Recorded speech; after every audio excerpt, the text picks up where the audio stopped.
என்ன ஒரு ரொமான்டிக் லுக்கு.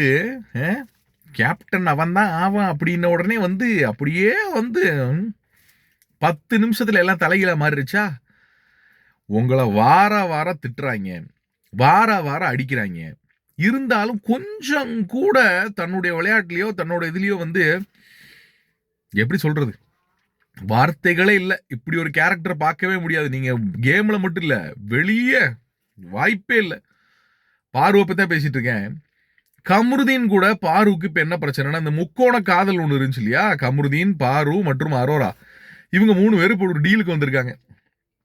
என்ன கருமாந்திர டீல்னு கேட்டீங்கன்னா, கமருதீன் வந்து அரோராட்ட பேசுறத பாருட்டையும், பாருட்ட பேசுறத அரோராட்டையும் சொல்ல மாட்டாராம். எதுக்குடா அந்த மானங்கட்ட பொழப்பு?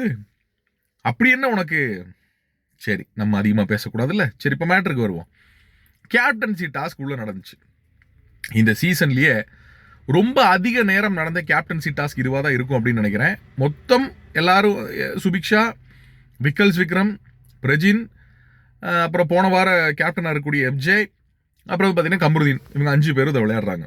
முதல் ரவுண்டு சுபிக்ஷாவும் விக்கல்ஸ் விக்ரமும் போகிறாங்க. ஒரு பெடஸ்டன் மேலே 5 சின்ன சின்ன குட்டி குட்டி சிலிண்டர்கள் வைக்கப்பட்டிருக்கு. பைப்புன்னு வச்சுக்கலாமே. அதை வந்து இன்னொரு பெடஸ்டன் கையில் வந்து 2 பைப்பு, அதில் ஒரு பெடஸ்டன் மாதிரி இருக்குது. அதில் பேலன்ஸ் பண்ணி எடுத்து வரணும். ஒரு சைடு 3, இன்னொரு சைடு 2 இருக்குது. இந்த சைடு ஒன்று எடுத்து வச்சுட்டு அந்த சைடு போய் ஒன்று எடுத்து வச்சுட்டு வரணும். திருப்பி வந்து இப்படி கொண்டு போகணும். இதை ஃபைனலாக வந்து பேலன்ஸ் பண்ணி யார் முடிக்கிறாங்களோ கம்மியான டைமுக்குள்ளே அவங்க கேப்டன். முதல்ல விக்கல்ஸ் விக்ரமும் சுபிக்ஷாவும் விளையாண்டாங்க. அதில் விக்கல்ஸ் விக்ரமால அதை கம்ப்ளீட் பண்ண முடியல. சுபிக்ஷா வந்து வின் பண்ணாங்க. கிட்டத்தட்ட வந்து ஒரு 22 நிமிஷம் என்னமோ வந்து அவங்க எடுத்துக்கிட்டாங்க. கமருதீன் வந்து பார்த்தீங்கன்னா 2வது போய் விளையாண்டார், தனியாக விளையாண்டாரு. கமருதீனுடைய விளையாட்டு வந்து பார்த்தீங்கன்னா தாறுமாறா இருந்ததுங்க. அவர் பேலன்ஸ் பண்ண விதம், இந்த இது வந்து ஸ்கிரிப்ட் வந்து பார்த்தீங்கன்னா கமருதீனுக்கு போடப்பட்டதாக தான் தெரியுது.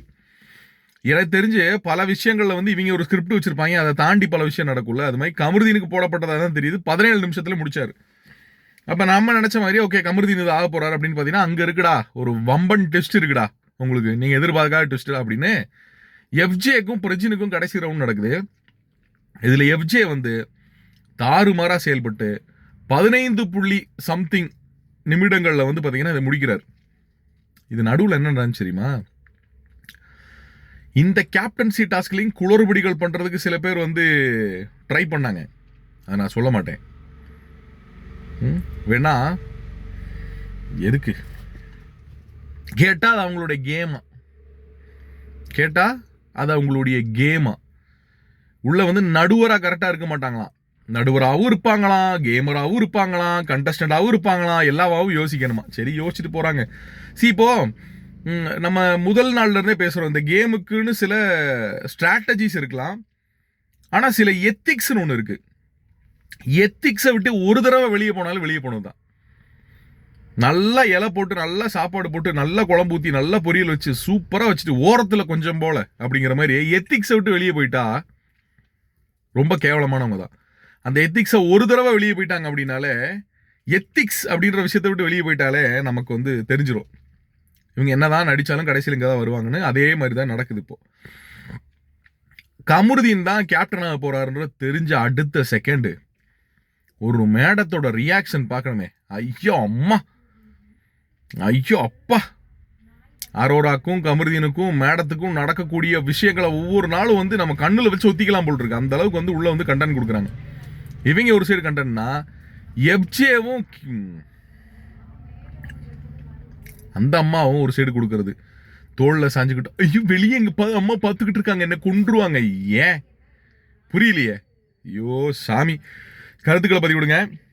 எஃப்ஜே முதல் முறையாக பிக் பாஸ் வீட்டுடைய தொடர்ந்து 2வது கேப்டனா மாதிரி இருக்கான். இப்படி ஒரு ஸ்கிரிப்ட் இருந்ததை நம்ம மறந்துட்டோம். முதல் வாரத்திலேயே பிக் பாஸ் வந்து ரொம்ப தெளிவாக சொன்னார், இந்த வீட்டுக்குள்ள இருக்கக்கூடிய ஆட்கள் நாமினேஷன்லேயே வராமல் தப்பிக்கிறதுக்கு ஒரு செமையான வாய்ப்பு. ஏன்னா இந்த சீசன்ல தான் கேப்டனுக்கு அடுத்த வார கேப்டன்சி டாஸ்க்ல பங்கு பெறதுக்கு டைரக்டான இது கொடுக்கப்படுது அப்படின்னு. அதை யூஸ் பண்ணும். எஃப்ஜே யூஸ் பண்ணியிருக்கார். ஒரு வாரம் இவர் பண்ண தவறுகள்லாம் மறுவாரம் வந்து சரி செய்வார் அப்படின்னு நினைக்கிறேன். கேப்டனா நல்லா செயல்பட்டீங்க அப்படின்ற பேர் தான் விஜய் சேதுபதி எடுத்திருக்காரு. அந்த ஆளை போக சொல்லுங்க, ஏதாவது ஒன்று உளறிட்டு இருப்பார். சரி பாப்போம், இந்த வாரம் வந்து என்ன நடக்குது அப்படின்ற பாப்போம். உங்களோட கருத்துக்கள் என்னன்னு கமெண்ட் செக்ஷனில் பதிவு பண்ணுங்க மக்களே. Captain FJ for this week. பாரு.